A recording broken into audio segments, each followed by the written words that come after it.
Here on Monday afternoon. We've got two Monday Night Football games we'll get to tonight, but I'm your host, Ian O'Connor, Senior Data Analyst at Football Outsiders. Joining me, as always, on Monday is Mike Tanier, Senior Analyst for Football Outsiders. Mike, how did week 2 treat you? It was a little hairy early in the day. Things got a little bit weird at the Philadelphia bar I was hanging out at. Otherwise, it was a great weekend of football for everyone, probably except for Trey Lance, unfortunately. Yeah, absolutely. You want to expand on that a little bit, Harry, or keep yourself safe? Don't incriminate yourself or anything. I was a good boy. You know, the Giants are now 2-0. There was a Giants game, and we're in southern New Jersey. We're in Eagles territory, but there's no Eagles game. They're playing tonight. Bunch of Giants fans colonized the local tavern. Got rip-snorting drunk. We're screaming and hooting and hollering at the Giants-Panthers game. Yep. Getting more and more rowdy. So that's fine because they get a win, and you know it's been a long time. It's been a long time. It's for everyone. You know. So after the game, they started. Two different Giants fans got up on my shoulder, got like way up in my face, and like, "This is the Giants year, man. You know that, don't you? The Giants year. You better get on board." Now I'm not wearing. It's not like I'm wearing a Nick Foles jersey. I'm not dressed like you. Wearing your Packers regalia or anything like that. I was wearing a Football Outsiders shirt, and these guys kept coming up, like two of them coming up into my face. Let me ask you something, Ian. What alcohol does any man drink that makes him want to get this close to another man's face and put his hand on his shoulder and start doing that? Like, is it tequila? Is it peyote? What is it? Yeah, so something I don't normally drink, yes, because I've never wanted to do that either. But I didn't start. I warned the second guy. It's like, you better back off. I didn't start anything. If you were there, I would have started something. Yeah. Like, don't start. My young friend here will finish it, but you weren't here. Long story short, I'm home. I'm typing walk through. I get a phone call from my buddy. They had to call the cops on the Giants fans. Oh, God. The Giants fans had to be removed for their own safety because the Eagles fans were coming in. So yep. Reality was about to set in. So there you go. Everyone stayed safe, though. It's good. Glad you're safe as well. I am a lover, not a fighter. I did not choose violence. Yeah, and you mentioned the Eagles fans coming in. We got the Eagles tonight facing the Minnesota. It's a huge game. And then we've got Tennessee and Buffalo tonight. A lot of fantasy games are going to be decided tonight, you know, more on Monday night than in most weeks past, not only because of the two games, because they're two big games with a lot of stars in there. Yes. And speaking of fantasy, you all that are out there watching, you can play on Underdog Fantasy with us. You can actually double your first deposit up to $100. They're giving away a free $100 with promo code OUTSIDER. So even with the NFL best ball season being over, obviously Underdog is well known for best ball. They do have other user-friendly game formats that are really fun that kind of spice up all the games. You could try their Battle Royale, which is a 6-round best ball style draft with simpler chances to win than your traditional daily fantasy sports sites where you've got millions of people that you're playing against, hundreds of thousands. You can also try their pick'em games. You can wager on players' chances to go either higher or lower than their projected stat lines. I've actually got one set up that we're going to go over when we get to those Monday night games that I'm going to play tonight. But you can do that even in states where traditional prop betting currently is not available. Underdog, they're awesome. They're the fastest growing fantasy site around. So join the fun over at UnderdogFantasy.com or download, I can't speak today, download the Underdog app in the App Store and use promo code OUTSIDERS again. That will double your first deposit up to $100. You can get a free $100 there from Underdog. So really excited for that tonight. Before we get to tonight's stuff, we got a lot to talk about from yesterday. The top story I think everyone knows, anyone watching, you and I know, the 49ers, Trey Lance goes down. Broken ankle, out for the year. Jimmy Garoppolo is back in the saddle again. What do you think about this 49ers team now? You know, it doesn't really change the outlook of the team much because they go from the 49ers of high volatility, like Lance is going to have higher highs and lower lows, to the middle 49ers where they're going to win with their defense and yak or lose because they are limited offensively and their ceiling's limited. So, you know, it's a shame because we wanted to see something new and different. And I think that the 49ers wanted to go towards the future with a different look with Lance. Now we don't get to see that. But again, it doesn't even change the standings much, in my opinion. Yeah, Lance looked pretty good in the beginning of that game, too, for the most part. With Garoppolo, I mean, like you said, you know what you're going to get with him, good and bad. We really have no idea what Lance is going to be. Garoppolo, though, was good last year. He was 10th in DYAR, 5th in DVOA among quarterbacks that Super Bowl season, 12th in DYR, 11th in DVOA. Nothing sexy, like we've said. You know what you're going to get. It doesn't really. I don't think they really have that really high upside like they did with Trey Lance. Maybe they should be a little bit better because of that. A little bit more consistency, maybe. But I'm with you. I don't really see them jumping a ton with Garoppolo there. No, he's set up to make a lot of money and incentives. I saw this earlier today and kind of pulled some of the numbers. He's got up to $500,000 in per game roster bonuses, $250,000 for each game he takes at least 25% of the offensive snaps, and another $100,000 for each of those games that ends in a win. $500,000 if he takes at least 50% of offensive snaps in a 49ers playoff game. Another $500,000 if he takes at least 50 in the conference championship. If they win, there's a lot there that he's pretty much guaranteed to get now, barring injury. Because I don't even know if they have another quarterback on the roster, do they? So he's the guy the whole way. He's going to start. He's going to get those bonuses. So good for him. I think the 49ers still save a little bit of money from what they would have had to pay him before restructuring all that.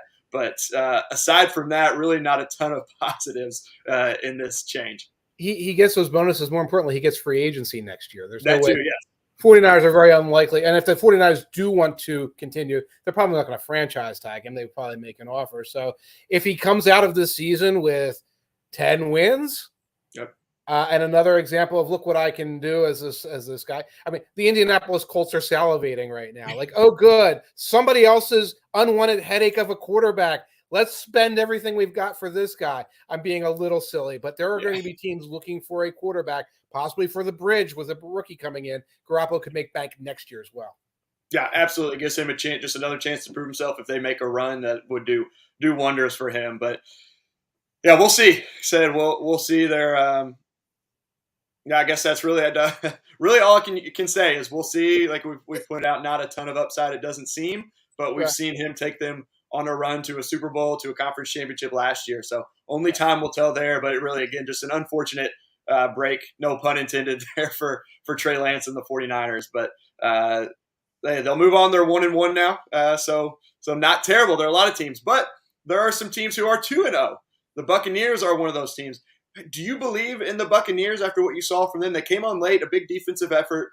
We saw Mike Evans just got a 1-game suspension. I don't know if he'll appeal that or not, but he will be out for this game as of now. Who knows if Chris Godwin will be back next week? I think he was pretty close. Julio Jones was close, did not play, but would think he would be back. But overall, what do you think? They got a big one with Green Bay next week. I believe in the Buccaneers to a point. And I believe in the Buccaneers to the point that nobody in the NFC is categorically stepping up. Okay, The Rams are not categorically stepping up. The Packers are not categorically stepping up despite a convincing win over the Bears.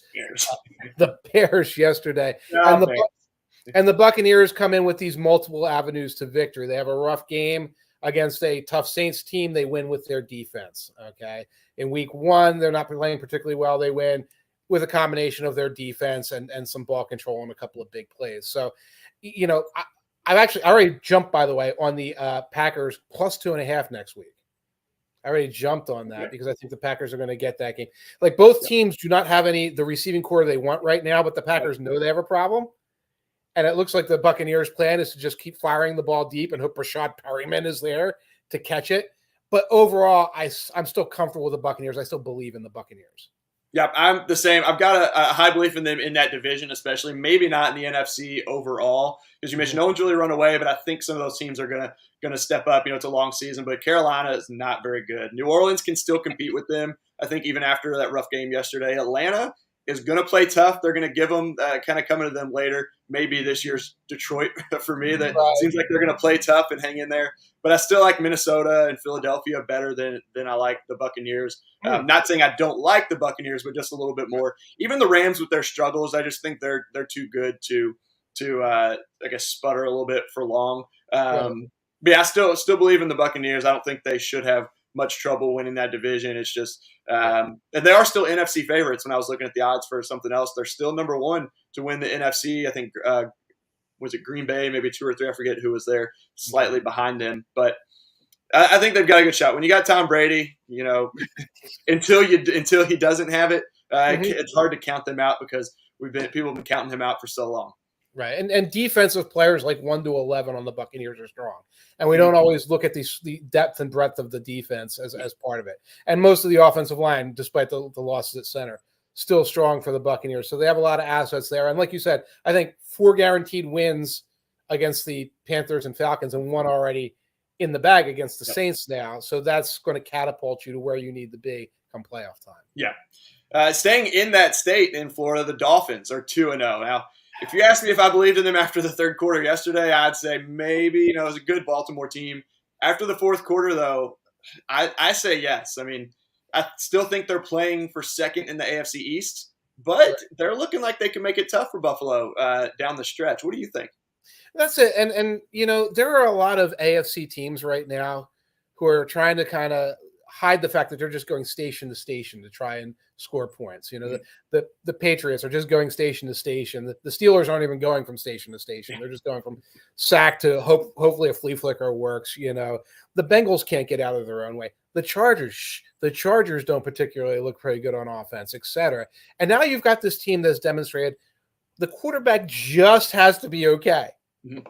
The quarterback can look pretty bad. Tua looked pretty bad for 3 quarters. Yep. But here you go. You've got Tyreek Hill, Jalen Waddle, this absolute turbocharger situation, and it forces the defense to play you a certain way. And when the defense is forced to play you a certain way, you're either going to score points in bunches over top of them, or you're going to be able to work underneath because the safeties are running back to chase Tyreek over creation. And when you have that, you're better than most of the other middleweights in the AFC. Yeah, and they've got a couple of cast-offs, I guess, in the backfield. Chase Edmonds, Reed Mostert, who both looked pretty good yesterday. Mostert got more work and looked good. That O-line, though, last year was 30th in adjusted line yards, 30th after week 1. They're going to need to be better. That's kind of, I think, a question mark there. But their schedule isn't super tough. I was looking. They've got games against Cincinnati coming up. They've got 2 against the Jets, Pittsburgh, Detroit, Chicago, Cleveland in that last game without Deshaun Watson, Houston, and another game versus New England. I mean, it seems like they've got a legit shot to get to 11 wins by winning those games. They should win, we'd think. And that's without potentially beating Buffalo in one of those 2. They've got Minnesota, the Chargers, the Packers on Christmas Day. Could sneak a win. I mean, I believe in them. Again, I still think Buffalo's going to be tough to beat in the division. But I think they could be in good position for the first or second wild card. I would be willing to say that they make the playoffs. I think they just look pretty good. I agree. I mean, it's only 2 weeks. A lot of things can change, but and it was 1 quarter yesterday that they looked really good. But I'm believing in them a little bit more. I'm sneaking a peek here to see if I can get a look at the playoff props for the Miami Dolphins. So a good example of what you were talking about, like the Bengals game that's coming up.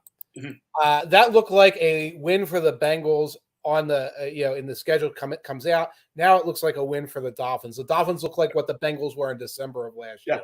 That's significant, and that's something that you have to you have to keep in mind. What do we have as the playoff props for the Dolphins here? Are they even on the board? Did they take them? Yes, is all the way down to -175. Not enough meat on the bone anymore at -175 to play that, but it's worth keeping an eye on as the season goes up and down. Yeah, they maybe drop a couple or one of those and drop down a little bit. It's still maybe we don't believe in them then. But. Right, or maybe when we start talking about seedings or exact order, I might look at I'm not going to look it up now because it'd be bad live streaming, but the exact order trifecta for the AFC East, Bills, Dolphins, Patriots, Jets. Yeah. Might be worth, if there's any meat there, might be worth looking at, yeah. Yeah, and speaking of the East, on the other side, and you talked about this earlier at the top, Giants, 2-0. I mean, do you believe in them? You got to believe in the I believe in the rebuild.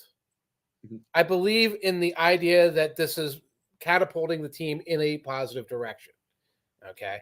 But Aaron Schatz was on Twitter earlier tweeting lists of the worst DVOA teams, 2-0 teams, worst 2-0 teams of all time per DVOA. And the Giants were right in the middle of the list. And we haven't opponent adjusted the DVOA yet. All right. So they're in the middle of the list, but we're not counting the fact that one of those games was against the Panthers, who are horrible. And the other was against the Titans, who could turn out to be kind of on the side of horrible when all is said and done here. But the idea that you're going to come out and you're going to win these close games because you're executing as well as you can, considering your personnel, and you're sustaining your drives and you're stopping drives and you're forcing turnovers and you're doing all those other things. For 2023, 2024, when they add talent, yep. I'm excited. I believe in that. I don't believe in them doing anything this year except getting hammered when they face a real opponent. Yeah, I believe in them being better than expected, probably, or perhaps exceeding projections and expectations there. But competing for the playoffs, I'm with you. I don't think there's any shot there. They've got some winnable games on the schedule, but they could easily lose to the likes of Jacksonville. I don't even know if I consider that a winnable game. Jacksonville's looked pretty good offensively and just destroyed the Colts yesterday, and we'll get to them, I think, later on. But Seattle, Houston, Detroit look like games that could give them a fight. Detroit, maybe that's one, too, that maybe is not even a winnable game for the Giants. I mean, they could go in Detroit could go in favor to that one. So not a lot of room not a lot of margin for error for them to make the playoffs or to even – but I think they will exceed expectations. And like you said, building for the future is kind of what they're going for right now. Right. And they got the Cooper Rush Cowboys next week. Yeah. You get the 3-0, your playoff odds in the NFC really skyrocket because the idea that you're going to be the 9-8 team that sneaks in at that point, it's a possibility. I'm not betting it or anything, but again, that would be an indication of a step in the right direction. And even if they don't, 7 wins would be a step in the right direction for the Giants. Yeah, they were the number one team, or were favored in our projections to have the 1 seed, and still have a shot. I could see them, even winning next week 3-0, and then like the Panthers last year, and just kind of falling apart when they get to tougher competition. Not falling apart, but losing games against tougher competition, like you said, when they play some really good teams. And speaking of the really good team, the Chiefs sitting there at 2-0, there were a lot of questions. People were questioning them, saying the Bills are the new class of the AFC, which I don't think that's wrong to say. But the Chiefs are saying not so fast. They're pulling a Lee Corso, not so fast, my friend.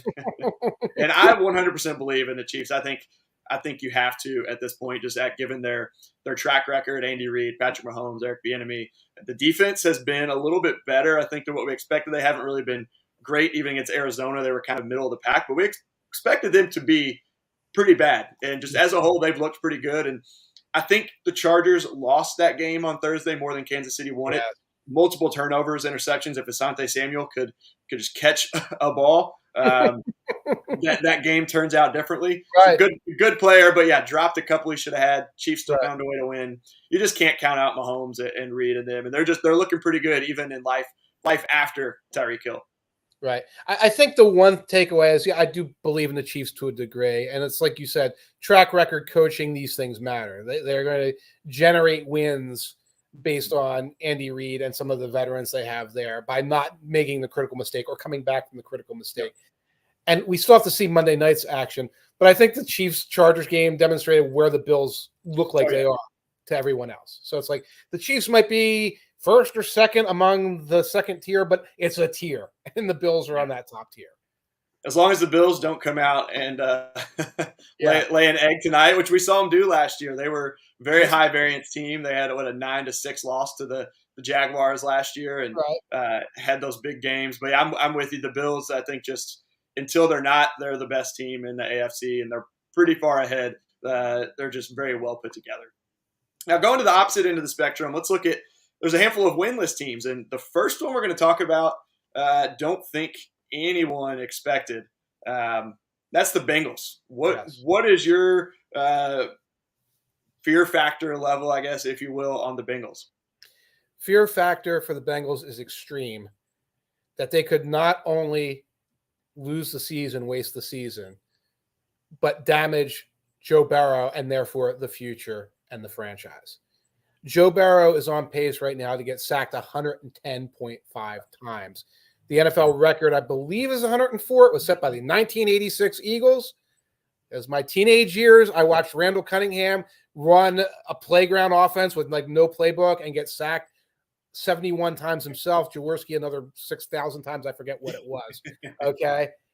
That's what's happening here with Cincinnati. And I was running some tape and some film and watching Baldy's breakdowns, trying to figure out what's wrong with the Bengals offensive line, but the Bengals offensive line is a disaster. It looks like it's a problem with the personnel, a problem with the communication, a problem with the scheme, a problem with Joe Burrow, who's starting to get these antsy weirdo habits in the pocket. So, again, the issue isn't, okay, well, what happens if the Bengals miss the playoffs this year? They've got Burrow and Chase. They'll bounce back, et cetera, et cetera. What happens if Burrow takes too many hits? Yeah. Right. Then you're talking about this thing that we thought was building to something great last year could fall off the rails very quickly if they can't solve the sack problem. Yeah, and we saw it happen 2 years ago when he got hurt, when he hurt his knee against Washington, just getting beat up. Then last year, you said beat up. The revamped offensive line that was supposed to be so great has just been awful. You mentioned on pace for 110.5 sacks. It's 13 sacks through 2 games. I think we all expected some regression, but definitely not this much. This is like an extreme overcorrection off the other side of the road. Like, it's just did not expect this at all, especially with the Steelers, who we don't expect to be very good. The offense was terrible. The defense was phenomenal. We expected their defense to be very good. But, I mean, Cincinnati crushed them last year. And now going into that game against Dallas with Cooper Rush at quarterback, the defense is still good, but a handful of plays where they decided just to not block Micah Parsons for whatever reason. Again, maybe a miscommunication. Right. But it just – you can't – you would expect a lot more from the reigning AFC champions. Right. And Trexel asks to nod to the poor O-line or Joe Burrow not being great in the pocket. Yes. I mean, both at this point. There are times when Burrow does not have a chance. And La'el Collins is being multiple times spun around in circles by Micah Parsons. And also, like you said, and again, Brian Baldinger put a thing on there, and I had already tagged the play beforehand. Micah Parsons rushing free off the edge unblocked. Yeah. With 6 pass protectors in the game. 6 guys blocking for the Bengals, and no one's blocking Micah Parsons on the edge. And La'el Collins is standing there looking at Micah Parsons to his right and being like, well, my job is to block this guy. And it is his job. It looks like it's his job unless he made a mistake. And no one seems to care. It's not like Barrow's like, oh, crap, that's happening. I better throw a screen to the other side or call a timeout or something. And so that happens, but then there are other plays. And again, if you look around, like I'm grabbing stuff off of Twitter because there's so many people commenting on it. And it's, Burrow taking the snap and suddenly he's Lamar Jackson. And he jabs forward, and he jabs back, and he does a spin move, and he does all these other things. Like, that's not you. The pressure hasn't even gotten to you yet. Settle down, young man. But that's what happens when you ACL injury your first year, lead the league in sacks your second year, 15 sacks already. Even the most cold-blooded quarterbacks get a little antsy back there. Yeah. And another team that's really underperformed so far, not really – we don't think we had super high expectations for them, but a lot of people did, and that's the Colts. I think that alert level's through the roof. You talked about Matt Ryan last week being the most unimpressive debut with a new team. They're now 0-1 against teams expected to be the worst 2 teams in their division and 2 of the bottom tier teams in the NFL. And they didn't have Michael Pittman yesterday, but outside of Pittman, they really don't have any receivers. I've got a couple really close friends that are Colts fans, and yesterday in our group chat they're like, they've got these pieces on defense, a good core, and bringing in Matt Ryan, you've got Jonathan Taylor, a pretty good offensive line. Bring in Matt Ryan to be to solve the problem, and so far he hasn't solved anything. They just getting shut out by the Jaguars yesterday was a really bad step down from what even happened in week 1, and we thought that was pretty bad. Yeah, ladies and gentlemen, everything I said about the Colts was right. Everything I'm calling it now, calling my shot. It was right. Okay. First of all, Matt Ryan is washed. I'm not saying he'll never have a good game again. He has a 3-touchdown game in week 6. Don't come running to me. That's not what washed means. It means that week in, week out, he's not able to elevate the players around him anymore in any way. He needs a perfectly clean pocket, which he'll never get because Matt Pryor's his left tackle. He needs lots of targets, playmakers, which he's not going to get because Pittman's the only real playmaker besides Taylor as a running back, et cetera. And this team is built to spin its wheels. So, and all that's going to happen with Matt Ryan this year is he's going to get him to 7 wins. Okay. And that's going to get him out of the rookie quarterback cycle at the bottom of the league. So what are they going to do? They'll go back with more Ryan next year, or they'll go grab the next guy off of the scrap heap, et cetera. That's what this team is. And it's interesting to see the Colts media this morning, see the Indy Star and these other people talking about how this team has been built properly and doesn't really have focus and direction, because that's what they were. That's what they were going into the season.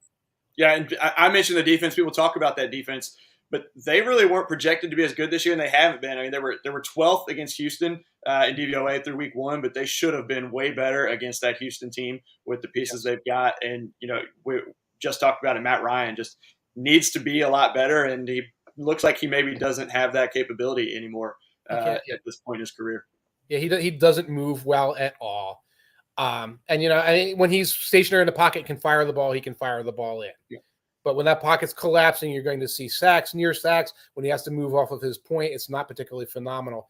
By the way, Leonardo Perez asked a fantasy question, and we responded. Our best fantasy show is later in the week, and you're involved in that, right, Ian? Yeah, me and Todd Strachan on Thursdays. We cover the Thursday night game, and then we record it all. I think that goes out on Friday morning. The games for Sunday and Monday will go out, so we're there. Later in the week on Thursday and Friday. Yeah. We're there after we've seen some injury reports and things like that for fantasy. And that's why I demur a little bit. It's like, haven't seen an injury report. I could tell you to start somebody and he twisted his ankle in the fourth quarter. We don't know it yet. To your question, Christian Kirk, they're throwing the ball to him a lot. That's the one thing I will say. They are focused on getting the ball to Kirk in that Jaguars offense. So be on the lookout for that. But you'll be back with Tom with fantasy advice later in the week. Yeah, and Christian Kirk's a guy I targeted, and I think I got him in every league I drafted in. Has been awesome. I don't know who they play, and the other thing, not the opponents. I haven't looked at those yet, but Curtis Samuel has been awesome for Washington. Now, he was 24th or 25th among wide receivers just 2 years ago when he was healthy in Carolina, I believe. And so he's got the talent there, and he could be really good. I highlighted him as a waiver wire pickup last week, so. They've both been really good. T. Higgins is always good. Yeah, join us on Thursday. We'll have all the matchups. We'll have the injury reports and everything. We'll have answers for you there. And I just see Todd Singer pointed out Alec Pierce was also out yesterday for the Colts. So they were down Pittman and Pierce. Pierce had a rough week 1, dropped a touchdown in the end zone, but that left them with Paris Campbell, Ashton Doolin, and I think they elevated Kiki Kuti. I don't even know if he played yesterday, but not a great wide receiver core down in Jacksonville where they've struggled for seems like forever. The Colts have.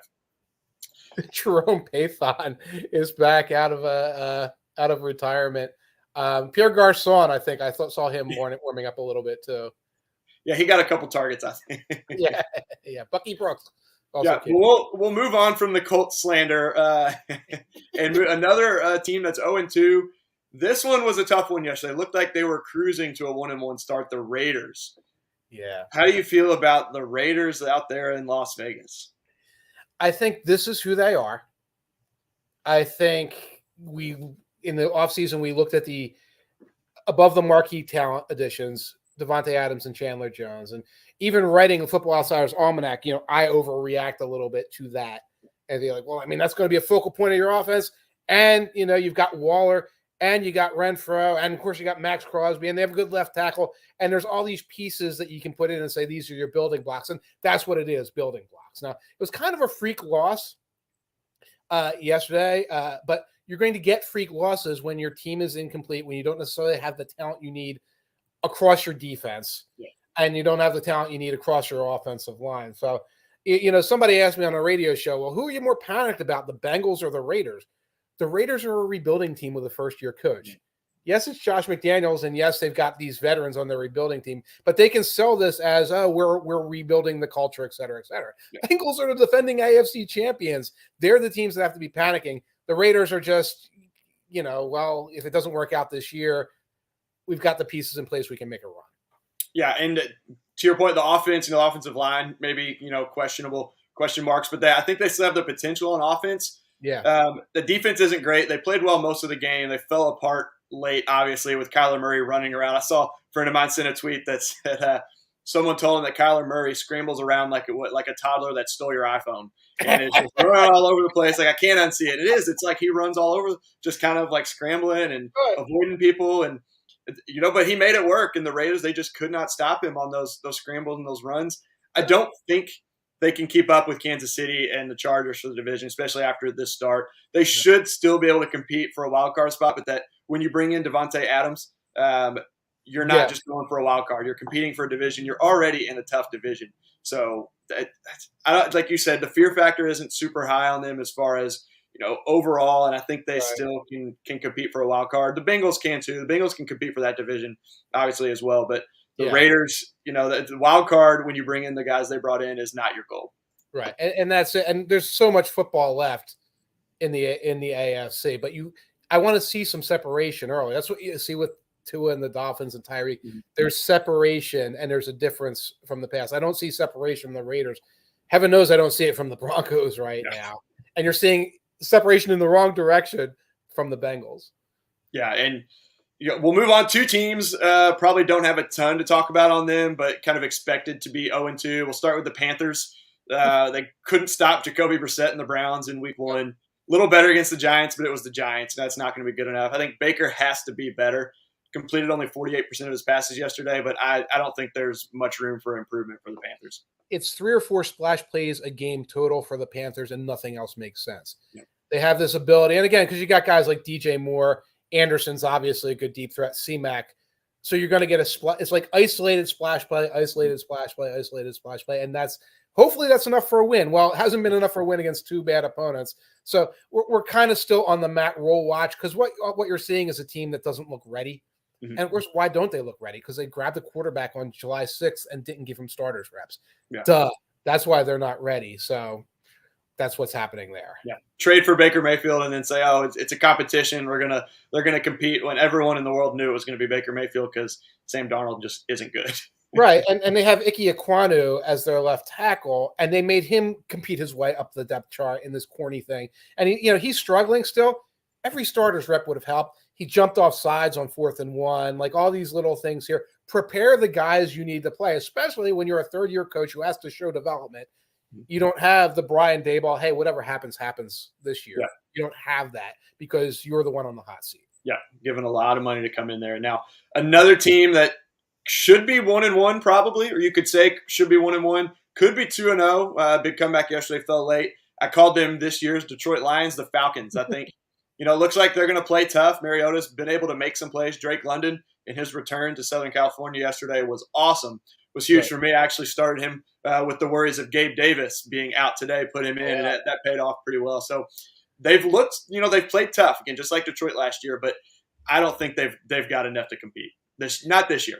That's it. They're playing tough. They simply do not have the talent. And I did not see the late comeback, but I've seen enough late Falcons cover the spread comebacks over the last 4 years to know what they look like and to not necessarily be fooled by them. So, wait and see if they develop some guys, because right now they're doing it all with, 3 or 4 well-known dudes. London is potentially a keeper. Yep. But that's it. Yeah, and Kyle Pitts has, I think I saw 4 catches total through 2 games for 28 or 38 yards. Just don't know what's going on there. But, they won 7 games with Matt Ryan last year. That's not having the worst 7-win team in DVOA history last year. But, yeah, the comeback, they all really wouldn't even have had a shot. Cooper Kupp fumbled. He caught the ball, had a first down, and then fumbled, and they got it. So it gave them a chance. But Jalen Ramsey came up with a big interception late. So not much to expect there from the Falcons. So those are the 0-2 teams. We covered some of the 2-0 teams. There's a lot of 1-1 teams. Who are your favorite? Do you have a couple teams that you still like that you think are gonna be successful, either exceed their expectations, they've looked pretty good early, or live up to the expectations we had for them initially? Well, I'm not going to write the Baltimore Ravens out just yet, because, again, they were in control of that game with about 8 minutes left to play in the fourth quarter, and things went foobar. So, I think it's a big plus. I see it as a big plus for the Dolphins and a small minus for the Ravens. Lamar Jackson looked great. The defense looked strong until those late lapses. You only faced Tua once. There ain't Tyreek. I keep saying Tua now, you only faced Tyreek once. There ain't no Tyreek on the Browns. There ain't no Tyreek on the Steelers. There's one on the Bengals, but you could murder the quarterback before Jamar Chase gets you. You can do these things. So that's one team I think I'm positive on it 1-on-1. The other is the Rams. You talked about them figuring things out. So we had an Allen Robinson sighting yesterday. Yep. I'm not jumping on any bandwagons yet, but it's just too early to bury this particular team based on getting steamrolled by the Bills and then getting sloppy in goofy time with the Falcons. Yeah. Speaking of, you mentioned the Rams, Allen Robinson. I think a lot of us figured they would go to him a lot more this game because all the talk was about all the work he didn't get in that Thursday night game. But he had scored a touchdown. Cooper Kupp had another big game. I like them. I agree with you on Baltimore. Had a tough loss, but I don't really think there's any worries there. They shouldn't struggle too much within that division. The Bengals could figure things out and give them a run like they did last year when they won the division. The Chargers, I know you mentioned them. The season, I think, rides on the health of Herbert. That's pretty obvious, but from reports say he should be okay. It's mostly a pain management thing. They're going to need to protect him even better, though, because I feel like I'm not exactly sure. I'm not a doctor, don't know that type of stuff. But if he keeps getting hit, could get worse, or maybe even break a rib or something like that. So I would expect them to maybe face a little bit more pressure from defenses, knowing that as well. Going to have to protect him, but they don't have a super late bye. They've got their bye in week 8, so they've still got a handful of games. But I think they'll be okay. They've still got the talent. The defense looked really good. I mentioned again, Asante Samuel had a couple drops. If he's able to haul in one of those, even they can win that game fairly easily. We're in control for most of that game, or at least most of the first half. It seemed like, even though I think it was only 10-7. But I still believe in them. Then Green Bay, the offense looked better last night. It was the Bears. But they need to get the wide receivers going more, and I think that takes time. The run game and that running back screen game can have some success, especially with Jones and Dillon. I mean, we saw it last year. Both of them were very good. I think they can push Minnesota for the division. I still believe Minnesota's the favorite and will win that division. But they're starting. I think they'll figure it out as they they're bringing the wide receivers along slowly, it seems like. But Lazard got a touchdown. Sammy Watkins looked pretty good last night. I think he's gonna be a fairly important part of that offense as long as he can stay healthy. But I did pick them as my Super Bowl champion. I went with a little bit of a homer pick, but I just kind of picked them as being that Tampa Bay and Brady's first year, where it takes them a little while, but they finally figured things out around their bye late in the year. So we'll see. The defense stepped up and looked really good too. So they're one that I don't think anyone's really, like we said with Brady, you can't really count out Rodgers at this point. But I like them. Spent a little bit more time than I wanted to on those, but it's you can't write out, with the exception of the Cowboys, without Dak for a while. The 1-1 NFC teams, you can't push any panic button on them yet because they're all in the same boat except for the Buccaneers, who are sort of like weaving their way through this. So there's going to be plenty of opportunities for all these teams to kind of reassert themselves. Yeah. And it looks like Leonardo had a good point. He missed the segment on the 49ers with Jimmy G. We said, feels like the same story every season, at least with Traylor's mystery. Yeah, that's exactly what we said, Mike. You said there were some you're going to have your ups and downs with Trey, but a lot more upside. Yeah, it's funny because I'll do radio shows on Monday morning. It's like, the Trey Lance injury and what we're talking about. It's like, welp. So Jimmy G again. Yeah, Jimmy G again. Yeah, we know what that's about. Yep. Let's talk about Tyreek Hill. I mean, that's kind of how we're doing it here because, they're not – even like you're talking about Cooper Rush, you can go back to the Cowboys and say, oh, your season's over. You made mistakes. The 49ers, it's a better situation because they can be competitive, but it's not a great situation to talk about because it's the same team we've seen for 3 or 4 years, except worse. Or not. Yeah, it's a big story, but it's not – that big of a story, and it's not like it was Garoppolo getting hurt and Trey Lance in his rookie year. It's like, all right, the third overall pick, let's see what he's got. Like, we've seen him a couple times, and it's just you kind of know what you've got there. So that was you hit it kind of right on the head, Leonardo. So congrats, you read our minds as well. We'll move on now. We'll talk about some coaching decisions because we had some good ones, we had some bad ones yet again. We'll start with the good here. The one that I thought was the best, or one of the best, was Cliff Kingsbury. Got to overtime, making that comeback, 4th and 1 at the Vegas 37. Got a chance to go for a long field goal in that opening possession to try and take a 3-point lead. Could have done it, but Vegas can still win with a touchdown. A field goal ties it. You get the ball back. Maybe, at that point, I think 5 minutes were left. Vegas drives down, gets a field goal. Maybe you end in a tie. Going for the win. They didn't get it, unfortunately, but it was a sound process, I think, to go for there. And that is a long field goal. You're looking at 55 yards. No guarantee there. I think Prater is still their kicker, isn't he? Down in Arizona, Matt Prater. I believe it is still Prater, which means we know he's got a big leg, can make those kicks, has been around for a while. But putting it in the offense's hand, especially the way Kyler Murray made things happen in that fourth quarter, commend him for going for it. We've seen him be pretty aggressive in those situations over the last few years as well. So not too surprising. But when it comes down to overtime, sometimes those guys tense up a little bit and make the wrong decisions like we will get to when we get to our worst decisions. But that was mine. How about you, Mike? What did you like from this week on fourth downs? One thing I liked late in the Jacksonville Jaguars Indianapolis Colts game, I believe the score was 17-0. It was 4th and 1, deep in the red zone. Doug Pederson's known for going for it in these situations. Decides to go for it here. Routine looking little touchdown pass from Trevor Lawrence to Christian Kirk, who we spoke about earlier. And on the one hand, I don't have the win probabilities in front of me of the difference between 20-0 and 24-0 in the second half of a game. It doesn't seem like a big difference, but 24-0 against that Colts team was the absolute dagger. That's what absolutely takes them out of that game. When they're marching down the field for the rest of that game, they're desperately trying to score touchdowns. They cannot play any kind of field goal games. The Jaguars can respond by teeing off and taking risks on the other side. So it was a little decision, but I think it was a good one to really kneecap a division opponent by Doug Pederson.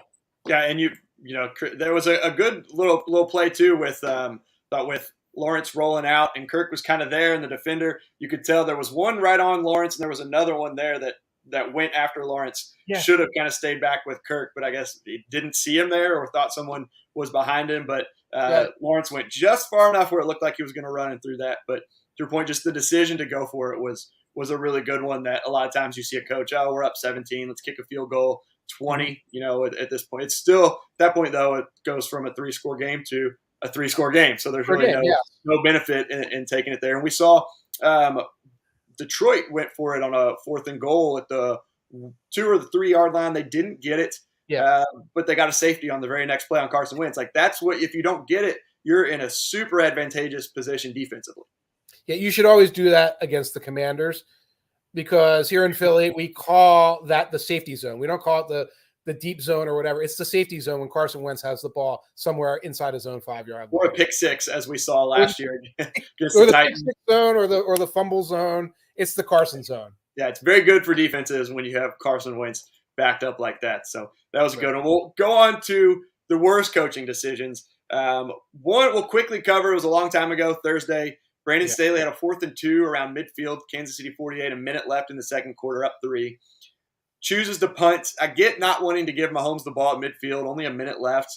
The offense is good. You've got Herbert. He got one earlier in the game at the end of the first quarter. Almost the same situation, 4th and 1 at the 49. Later, he went for it on 4th and 1 from the Chiefs' 18, up 3.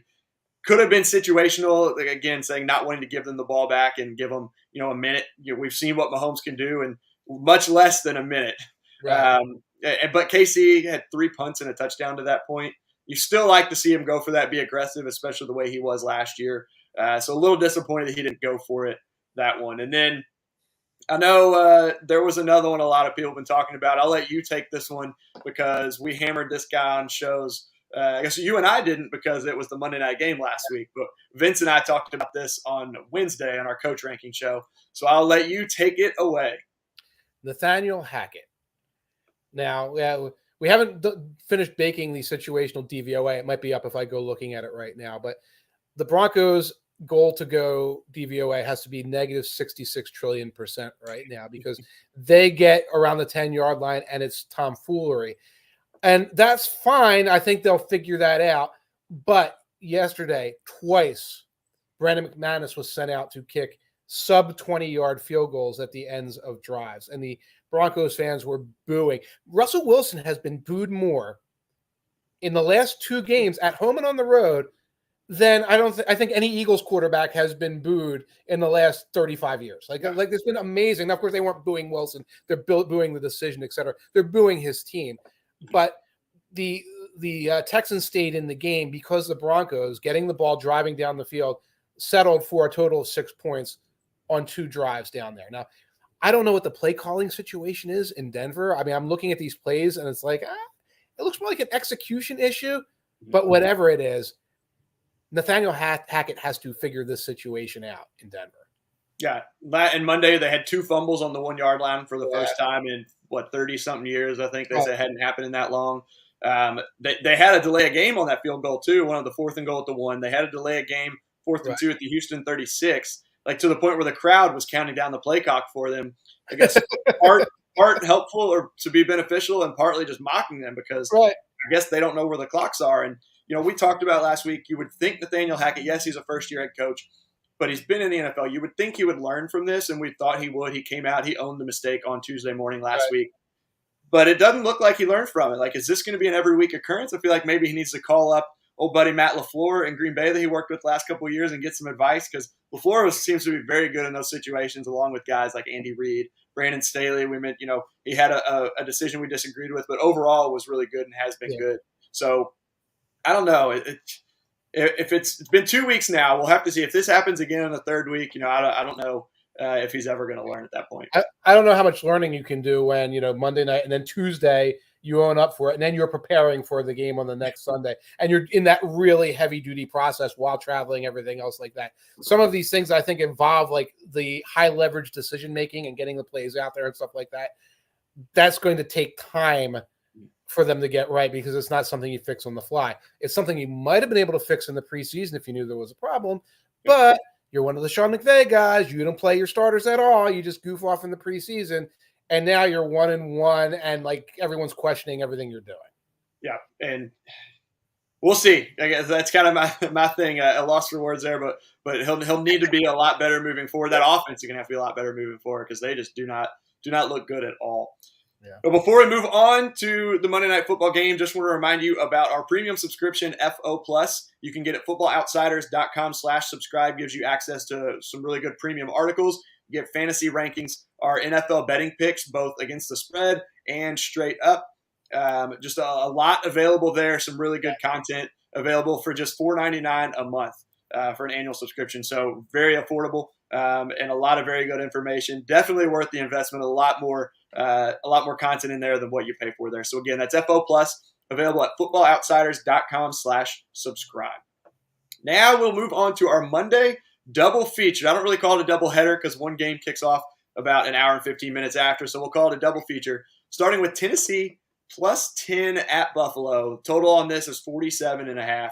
We all remember last year's game. Buffalo failed on that third down attempt at like the 6-yard line, 5-yard line, down 3 late. Josh Allen looks like he kind of slipped on that one. Stephon Diggs had a huge game, but so did Emmanuel Sanders and Cole Beasley. Each were over 85 yards. I think Beasley got the touchdown. They're no longer there. We know I mentioned Gabe Davis earlier, heavily involved last week as expected, but he's in danger of missing tonight's game. So, I mean, it should – I don't think it's going to be that good of a game, to be honest. What are you looking for in this game tonight? You think that the Bills are going to roll or – I do. I think Buffalo – I said this on Thursday. This was my favorite pick of the week. This was my pick in the staff predictions. I think Buffalo comes out, dominates the home opener because, so like I said last week, nobody circles the wagons like the Buffalo Bills. Well, the line has crept down to -9.5, which is even more value for somebody who's the Bills. That line scares me. That line scares me. So I was looking for some kind of money line parlay, but 47.5 scares me because you're right. One scenario would potentially be Bills 31-10. Yep. So there goes, that's under. You can't go over necessarily.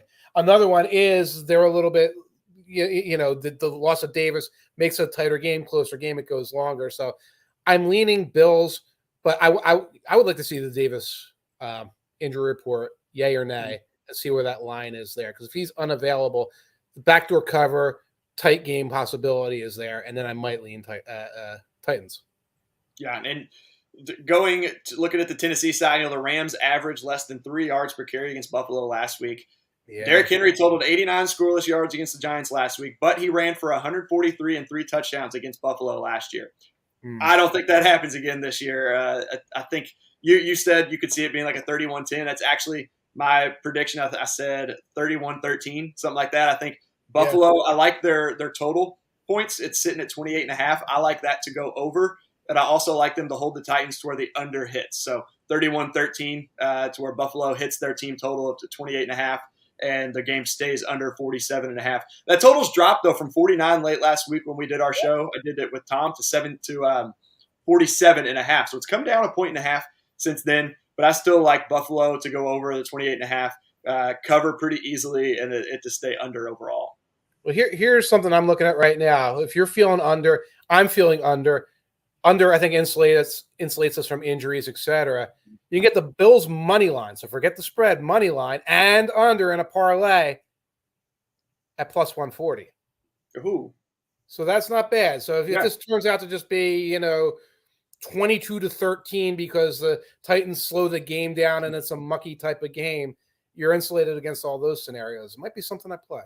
Yeah, and I mentioned, Henry. I don't think he's going to have a big game, but that is one of the picks. Again, after we cover the second one, I'll go over my underdog pick on picks. But I think he gets in the end zone this week. Okay, let's do the other game. I want your underdog pick and picks because you made me money last week with Cortland Sutton. So I want to hear that pick. So let's get through the yardage went over. He had the long reception over 23.5. Yeah, he didn't get in the end zone, but I think his number of receptions was over too, wasn't it? All three were over. I didn't play the receptions, so I wasn't comfortable with the receptions. I played the longest reception in the yards. Yeah. And then, sure enough, because that's what you get with Cortland Sutton normally is the 30-yard catch. Yep. One or two of those, and then you're set. But the other plays would have come in as well. So it was a very, very good Monday night. It was a good start. I'll get to it on Thursday, but the picks from this week, at least the spread and game picks, were not very good. But yeah, we'll move on to the second one, Minnesota, Philly. Minnesota's 2.5-point road dogs at Philly. 49.5-point total, another high total in this one. Yeah. So this is the game I'm most looking forward to. I've been looking forward to. I said it last week. 2 of the top 5 teams in NFC Championship odds. Justin Jefferson and A.J. Brown were both dogs last week. Brown didn't get in the end zone, had 155 yards though. Justin Jefferson was uncoverable, partly because it looked like Green Bay didn't want to cover him. I know I heard last night they said Jair Alexander was a little upset because he was wanting to go man-to-man against Jefferson and cover him, but they played a lot more zone last week. But the defenses, it's got the third highest total of the week. The Philly defense was only middle of the pack in the first half last week against Detroit. Then we're 25th in the second half. Minnesota was top 10 in the first half, then fell to 23rd in the second half, though that game against Green Bay was never really in doubt. But I'm going to say the offense is on the night again this one. I like the over. I love Dalvin Cook's rushing line. Consensus is 70.5 yards. DraftKings has him at 68.5. I'm taking the over. DeAndre Swift ran for 144 on 15 carries last week. Yeah. I think Dalvin went over, had like 80 rushing yards last week or over that. I know that Philly defense is supposed to be pretty good, but they gave up a lot on the ground last week, even in a game where Detroit was down pretty big. Also kind of like the skinny Batman, Devontae Smith, to go over 41.5 yards. That's at DraftKings. He was 1 yard. It's 1 yard below the consensus. There had no catches on 4 targets last week. I do think they get him going this week. Maybe manufacture a couple, screens or quick slants, catch and runs where he gets out in space and is able to get over there. So overall, though, I still love the Vikings this year. I'm going to take the Vikings as 2.5-point road favorites and to win the game outright and take the over as well there. What was the Devontae Smith prop? It's at 41.5 yards receiving at DraftKings. The consensus is 42.5. I might. That's very, very tempting for exactly the reasons you said. They're going to be mindful of the fact he didn't get the touches last week. They're going to put screens and some other opportunities. Kind of like Allen Robinson. They're going to. I don't like Allen Robinson. Like, look, we don't want this to become a story here, et cetera. Except that there's no discomfort about how good Schmitty can be because he's played well for the Eagles. I avoid this game. I try to avoid betting Eagles fans here in Eagles country. It kind of gets away in a way the heart versus the head a little bit. I'm also in wait and see mode about both of these teams. That said, I do like your idea about the over. In terms of the running game, I think we're going to see more Jordan Davis. When Jordan Davis, the rookie out of Georgia, was in the game, the Eagles stopped the run pretty well. When it was their variety of other guys, because Fletcher Cox comes in and out at this point and everything. Yeah. When it was the gash runs generally were like a lighter box that was in there for the Eagles. So I think that they learn from that. The Eagles coaching staff tends to learn from these miscues. So that might help. So I'd lean, if I was thinking about it, Eagles and the points, but again, I'm staying away from it. Yeah. And I mentioned the underdog.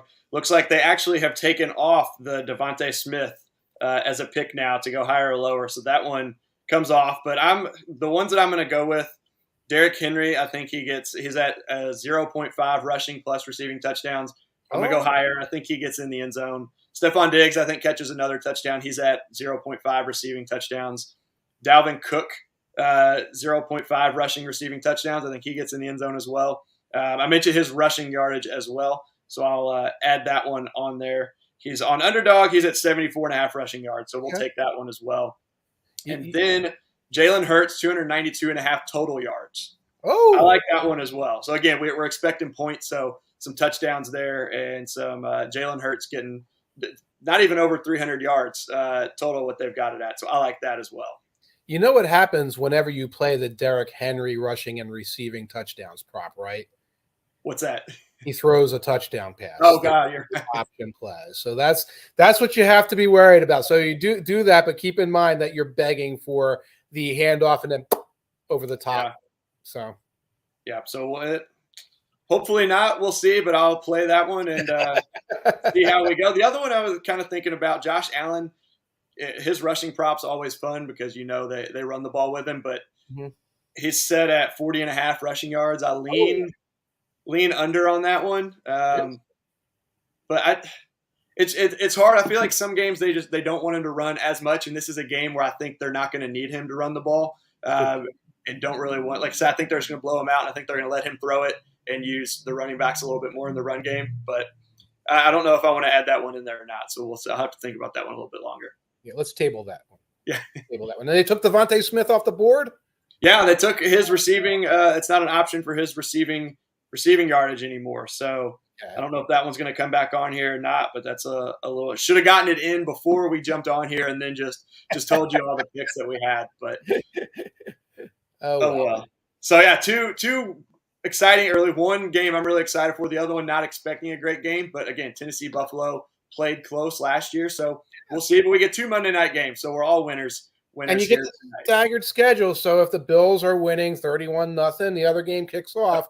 You're not just sitting there waiting and grinding for that game to end. Yep. So that's a good way of scheduling them. Yep, just be able to switch over and watch a good game. So before we go, don't forget, again, I mentioned at the top, you can get a free $100 from Underdog Fantasy using promo code OUTSIDERS, even in states where that traditional prop betting is not available. They'll match your deposit up to $100, again, using promo code OUTSIDERS. Also, don't forget to sign up for FO Plus at footballoutsiders.com/subscribe. Get NFL betting picks, fantasy advice, premium stats and articles, as well as an ad-free experience. So that's a big kicker for a lot of people, a good thing to have on there. And then last but certainly not least, join us on the Football Outsiders Discord for in-game conversation for every single game. There's a lot of good conversation that goes on in there. And Kate, you can catch me and Mike again next Monday. We'll be recapping Week 3's action. Mike and Aaron are on Thursdays. Shots and Tanier on here as same platform. We've got, I think, the Data Show tomorrow is on here. Is that Brian and it's Aaron and Brian, Vincent, Brian, Aaron, Brian, Aaron, Vincent, Brian. That's what it is. Yeah, and then we've got the news show on Wednesday as well. So there's so many shows, I forget who's on what. That's it. Just come by 1 o'clock. Come in here and to Football Outsiders or to the YouTube channel. And 2 or 3 of us will be in here, and we will be injecting football knowledge straight into your brain. Yep. Absolutely. So again, thank you all for joining us, Mike. Thanks for joining me as well as you do every Monday. Enjoy that game tonight. Go Eagles. Go Eagles. Go Eagles. Go Reggie.